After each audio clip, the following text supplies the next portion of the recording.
بسم اللہ الرحمن الرحیم انا اعطیناک الکوثر فصل لربک وانحر ان شانئک هو الابتر۔ صدق اللہ العظیم۔ جانور کی قربانی کرنا یہ اللہ کا تقرب حاصل کرنے کا ایک ذریعہ ہے۔ قربانی امام ابو بکر جساس رحمہ اللہ فرماتے ہیں کہ کوئی بھی نیک عمل جو اللہ کا تقرب حاصل کرنے کا ذریعہ بن جائے اسے قربان کہتے ہیں۔ اسی طرح قربانی کرنا یہ اللہ کا تقرب حاصل کرنے کا ایک بہت ہی مختصر ترین راستہ ہے، اور قربانی کی تاریخ جب سے آدم علیہ السلام دنیا میں تشریف لائے، نسل انسانی کی ابتدا ہوئی، اس وقت سے یہ قربانی کا عمل جاری و ساری ہے۔ حضرت آدم علیہ السلام کے دونوں بیٹوں قابیل اور حابیل نے اللہ کے راستے میں قربانی پیش کی۔ ایک کی قربانی کو اللہ نے قبول کیا اور ایک کی قربانی کو اللہ نے قبول نہ کیا۔ اس کا ذکر قرآن پاک میں ہمیں ملتا ہے۔ وَاتْلُ عَلَيْهِمْ نَبَأَ ابْنَيْ آدَمَ بِالْحَقِّ إِذْ قَرَّبَا قُرْبَانًا فَتُقُبِّلَ مِنْ أَحَدِهِمَا وَلَمْ يُتَقَبَّلْ مِنَ الْآخَرِ۔ کہ اے میرے محبوب صلی اللہ علیہ وآلہ وسلم، آپ اپنی امت کو بتا دیجئے کہ حضرت آدم علیہ السلام کے دونوں بیٹوں نے قربانی دی تھی۔ اللہ نے ایک کی قربانی کو قبول کر لیا اور دوسری کی قربانی کو قبول نہ کیا۔ تفسیر ابن کثیر میں حضرت عبداللہ بن عباس رضی اللہ تعالیٰ عنہما کی روایت موجود ہے۔ فرماتے ہیں کہ حضرت آدم علیہ السلام کے دونوں بیٹوں قابیل اور حابیل نے اپنی اپنی قربانی پیش کی۔ حابیل نے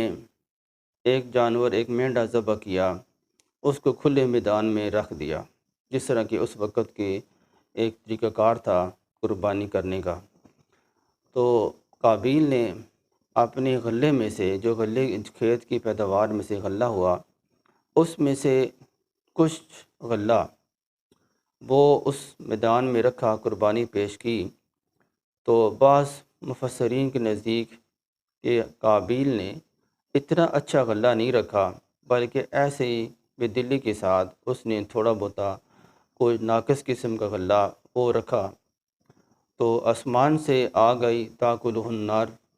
کہ آسمان سے ایک آگ آئی، جس طرح کہ اس وقت پہلی امتوں میں ایک اللہ تعالیٰ کا طریقہ تھا، امر تھا، حکم تھا کہ آگ آئی، اس نے اس قربانی کو کھا لیا، ختم کر دیا کہ جو حابیل نے پیش کی تھی، یعنی جانور ذبح کر کے جو کھلے میدان میں رکھا تھا، اس کی قربانی کو اللہ نے قبول کیا، اور قابیل کی جو قربانی تھی غلے والی، اس کو قبول نہ کیا۔ یہ بھی ایک نشانی تھی کہ پہلی امت میں جس کا عمل بھی قبول اللہ نے کرنا ہوتا، اسی وقت پتہ چل جاتا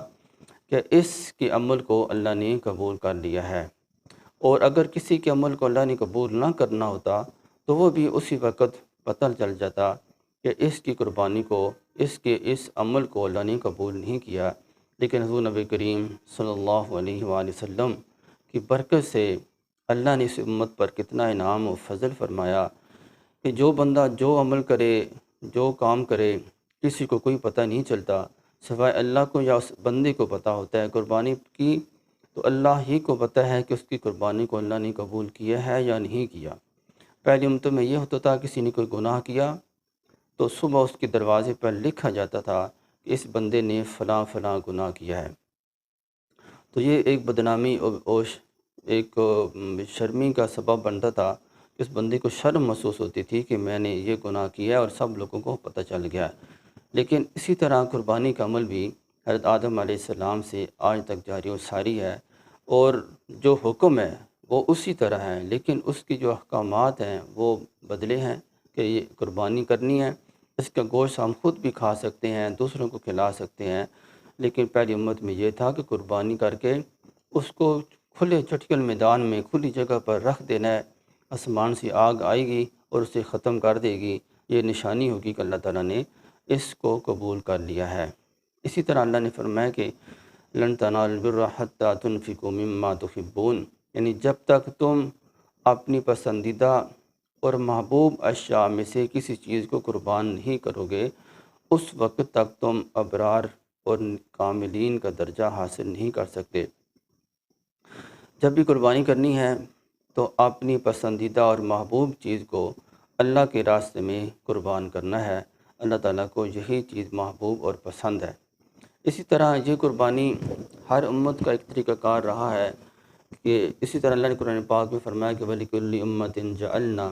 مَنسَكًا يَذْكُرُوا اسْمَ اللَّهِ عَلَىٰ مَا رَزَقَهُم مِّن بَهِيمَةِ الْأَنْعَامِ کہ اللہ تعالیٰ نے فرمایا کہ ہم نے ہر امت کے لیے قربانی کرنا اس کو مقرر کیا تھا تاکہ وہ ان جانوروں پر اللہ کا نام لیں جو اس نے ان کو عطا فرمائی۔ جس طرح روزے کے بارے فرمایا کہ یا ایھا الذین آمنوا کتب علیکم الصیام کما کتب علی الذین من قبلکم لعلکم تتقون کہ اے ایمان والو ہم نے تم پر رمضان کے روزے فرض کیے ہیں جس طرح کہ تم سے پہلی امتوں پر فرض کیے گئے تھے کہ تاکہ تم پرہیزگار بنو، نیک بنو۔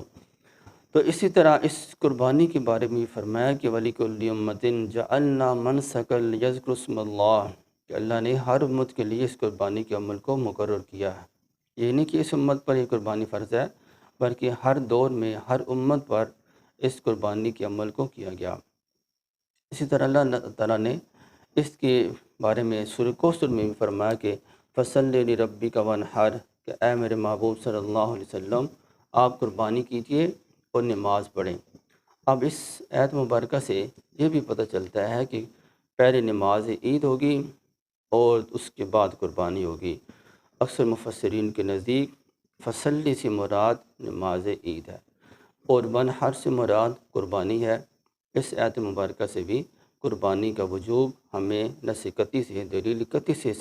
پتہ چل رہا ہے کہ قربانی کرنا یہ واجب ہے اور اللہ تعالیٰ کا امر اور حکم ہے۔ اسی طرح ایک دوسری آیت میں اللہ نے فرمایا قُلْ إِنَّ صَلَاتِي وَنُسُكِي وَمَحْيَايَ وَمَمَاتِي لِلَّهِ رَبِّ الْعَالَمِينَ کہ اے میرے محبوب صلی اللہ علیہ وآلہ وسلم آپ کہہ دیجئے کہ میری نماز ونسکی اور میری قربانی، میری زندگی، میری موت، فرمایا کہ یہ سب للہ رب العالمین اللہ ہی کے لیے ہے۔ اور اکثر مفسرین کے نزدیک ونسکی سے مراد یہ قربانی ہے، نسک قربانی کو کہتے ہیں۔ اسی طرح اللہ تعالیٰ نے مختلف جگہ پر قرآن پاک میں قربانی کے وجوب کے متعلق اللہ نے فرمایا کہ قربانی کرنا یہ ضروری ہے اور اس امت کو مختلف احکامات عطا فرمائے۔ اسی طرح فرمایا کہ لَن يَنَالَ اللَّهَ لُحُومُهَا وَلَا دِمَاؤُهَا وَلَٰكِن يَنَالُهُ التَّقْوَىٰ مِنكُمْ۔ اس طرح روزے کی آیت میں فرمایا کہ لَعَلَّكُمْ تَتَّقُونَ کہ روزے کا مقصد تقویٰ حاصل کرنا، اللہ سے ڈرنا، اللہ کا خوف اور پرہیزگاری ہے۔ اسی طرح یہاں پر بھی فرمایا کہ لَن يَنَالَ اللَّهَ لُحُومُهَا وَلَا دِمَاؤُهَا وَلَٰكِن يَنَالُهُ التَّقْوَىٰ مِنكُمْ کہ اللہ تعالیٰ کے پاس ہمارا یہ جانوروں کا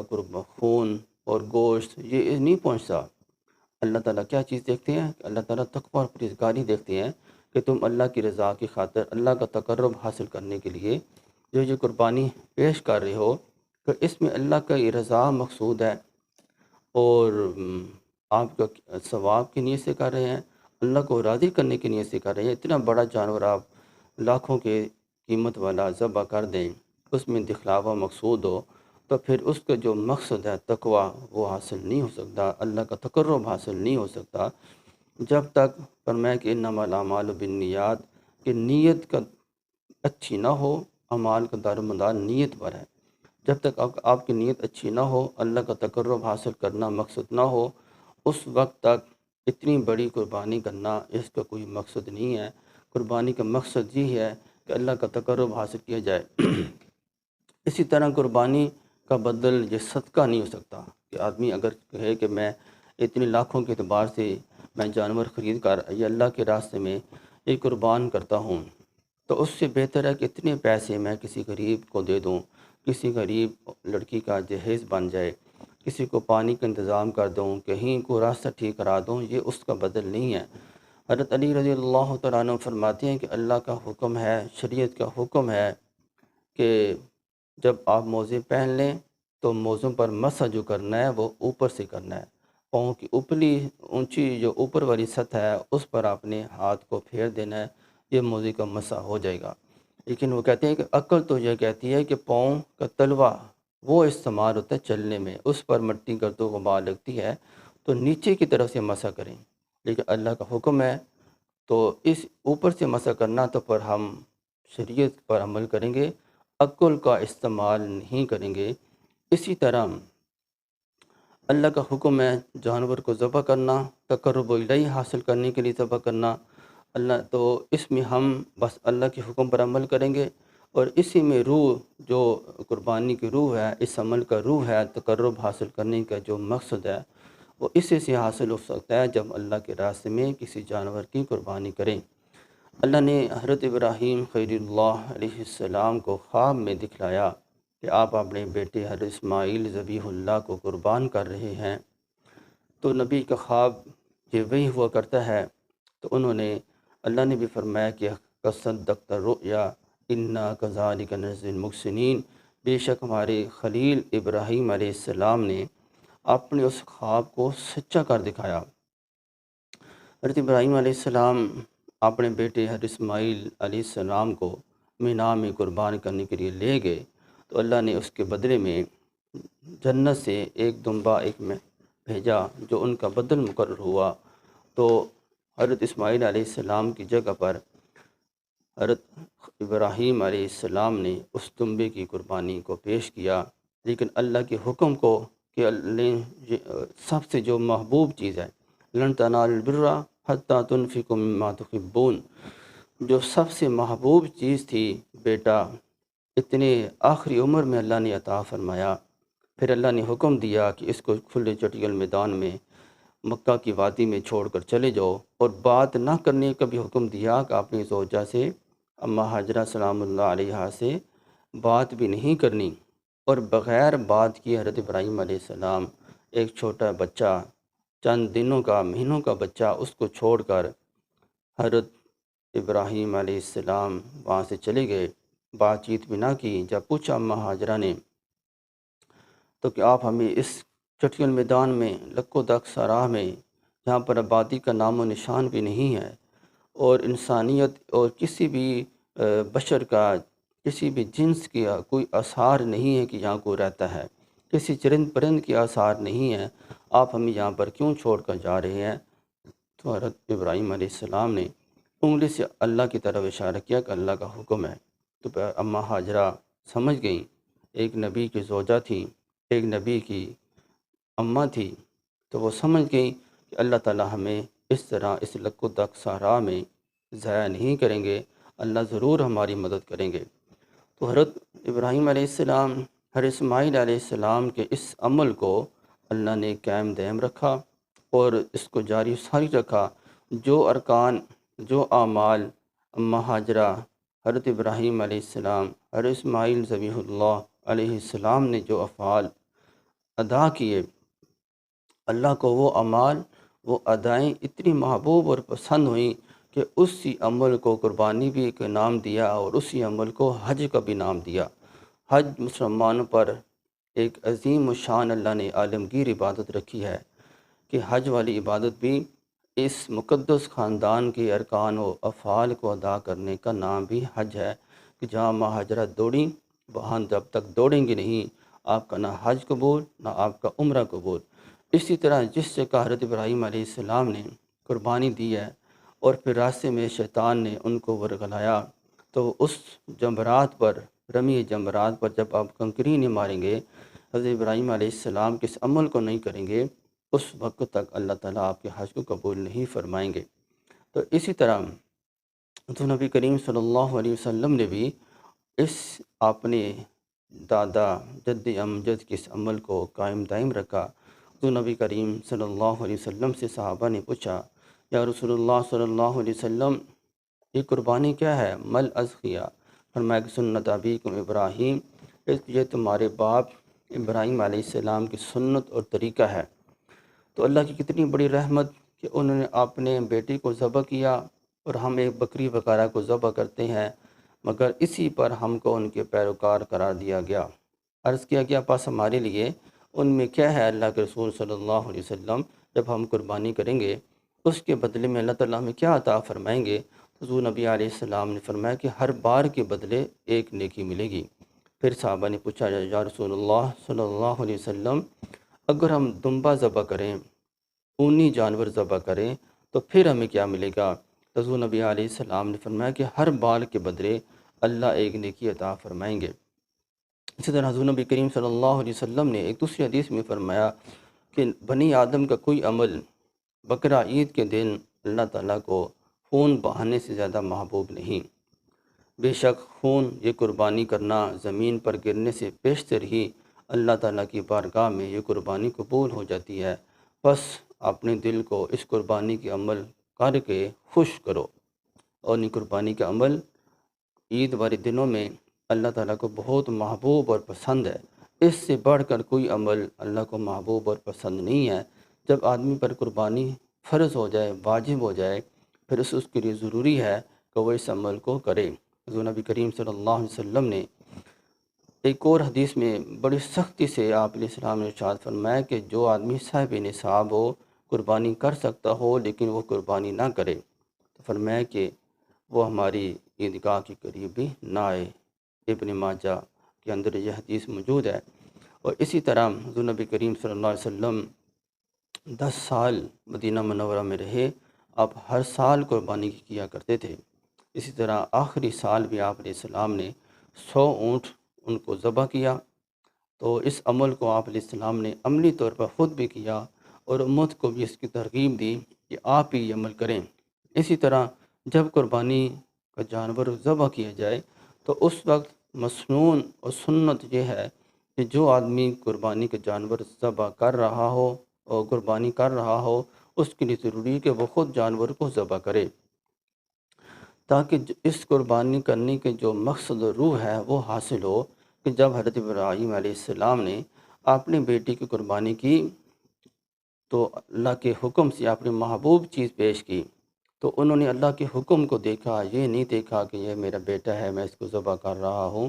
بلکہ اللہ کا تقرب حاصل کرنے کے لیے اتنی بڑا عمل پیش کیا۔ تو جب بھی ہم اپنی محبوب ترین چیز اللہ کے راستے میں قربان کریں گے، جانور ذبح کریں گے، اگر آدمی خود جانور ذبح کر سکتا ہو تو خود آپ نے اس قربانی کے جانور کو ذبح کرے۔ اگر خود نہیں کر سکتا تو بات اس جانور کے پاس ضرور کھڑا ہو، کہ تاکہ جب جانور کے گلے پر چھری چلے تو اس بندے کے دل پر بھی چھری چلے کہ میں اپنی محبوب چیز اللہ کے حکم پر قربان کر رہا ہوں اور اللہ میرے اس عمل کو قبول کرے۔ اسی طرح اگر کوئی عورت قربانی کر رہی ہو، اگر وہاں پر محرم موجود ہوں تو پھر وہ پاس کھڑی ہو، اگر غیر محرم ہوں تو پھر اس کسی کو اپنا وکیل مقرر کر دے، اجازت دے دے، تو پھر اس کے جانور کو ذبح کیا جائے۔ اسی طرح قربانی کس پر واجب ہے، تو انشاءاللہ اس کے بارے میں اگر نیکسٹ ویڈیو میں اس کے بارے میں انشاءاللہ تفصیل سے بات چیت کریں گے۔ دعا کہ اللہ تعالی ہمیں اس قربانی کے عمل کو کرنے کی اور اللہ تعالیٰ کی بارگاہ میں اس کو قبول ہونے کی اللہ تعالیٰ توفیق عطا فرمائے۔